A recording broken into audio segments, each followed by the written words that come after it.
কলিয়াবৰৰ চুলুং আৰক্ষী চকীৰ অন্তৰ্গত ৩ নং বৰগুলিত সংঘটিত হৈছে ভয়ংকৰ অগ্নিকাণ্ড। অগ্নিকাণ্ডৰ ফলত ৩ নং বৰগুলিৰ হামিদ আলী নামৰ লোকজনৰ নগদ ৮৭,০০০ টকা আৰু ৩টাকৈ বাসগৃহ সম্পূৰ্ণৰূপে জুইত জাহ গৈছে। ঘটনাস্থলীত চুলুং আৰক্ষী আৰু অগ্নি নিৰ্বাপক বাহিনীৰ লোক উপস্থিত হৈ জুই নুমুৱাবলৈ সক্ষম হয় যদিও জুই লেলিহান শিখাই সম্পূৰ্ণৰূপে চাৰাখাৰ কৰি পেলালে লোকজনৰ ৩টাকৈ বাসগৃহ। দুৰ্ভাগ্যবশত যে দশমমান শ্ৰেণীত অধ্যয়নৰত হামিদ আলীৰ একমাত্ৰ জীয়ৰীৰ কিতাপ পত্ৰকে ধৰি বহু লাগতিয়াল নথিপত্ৰ সম্পূৰ্ণৰূপে জুইত জাহ গৈছে।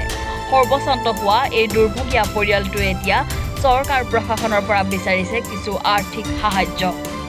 এই ৩টা ঘৰ সম্পূৰ্ণৰূপে বিস্মৃত হয় আৰু ঘৰত থকা বিভিন্ন সা সামগ্ৰী যেনে ধান টকা পইচা নথিপত্ৰ আদি মানে সম্পূৰ্ণৰূপে জুইত যায়।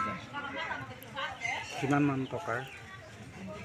আমি শুনামতে 87,000 টকা মানে জুইত যায় আৰু 60 মোন ধান আছিলে।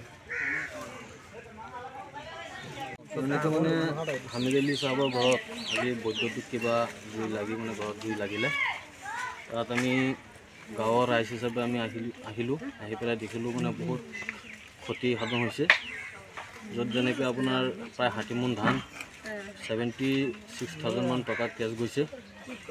বহুত ক্ষতিপূৰণ হৈছে দুখীয়া মানুহ। আমি গাঁৱৰ ৰাইজ হিচাপে অৱগত, গতিকে আমি চৰকাৰক প্ৰশাসনক অনুৰোধ জনাম যাতে তেখেতসকলে তদন্ত কৰি ইহঁতক যাতে কিবা সুব্যৱস্থা কৰি দিয়ে, তাৰ কাৰণে আমি গাঁৱৰ ৰাইজ হিচাপে অনুৰোধ জনাইছোঁ। এতিয়া জুই নুমুৱা হৈছে। গাঁৱৰ স্থানীয় ৰাইজে বহুত কষ্ট কৰি জুই নুমুৱা হৈছে। তথাপিও আমাৰ ফায়াৰ ব্ৰিগেড আহিছে, আহি পেলাই সিহঁতে দেখা পাইছে জুই নিভি গৈছে। জুই কেনেকৈ সৃষ্টি হৈছিলে? জুই মানে বৈদ্যুতিক যান্ত্ৰিক শ্বৰ্ট চাৰ্কিটৰ কাৰণে। এতিয়া কেইটা ঘৰ জ্বলা গৈছে? ঘৰ 3টা ঘৰ জ্বলা গৈছে। কলিয়াবৰৰ পৰা নেকিবুৰ ৰহমানৰ ৰিপৰ্ট, এনি ভাৰত 24।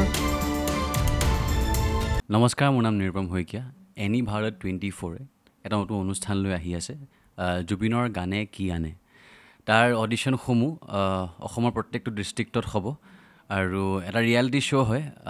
আপোনালোকে দিয়া ফোন নম্বৰ যোগাযোগ কৰিব পাৰে আৰু আপোনালোকৰ ওচৰলৈ এনেও গৈ আছে তেওঁলোক, আৰু আশাবাদী যে আপোনালোকে এই অনুষ্ঠানটোত ভাগ ল'ব আৰু আশা থাকিল যে আমি খুব সুন্দৰ সুন্দৰ গায়ক দেখিবলৈ পাম।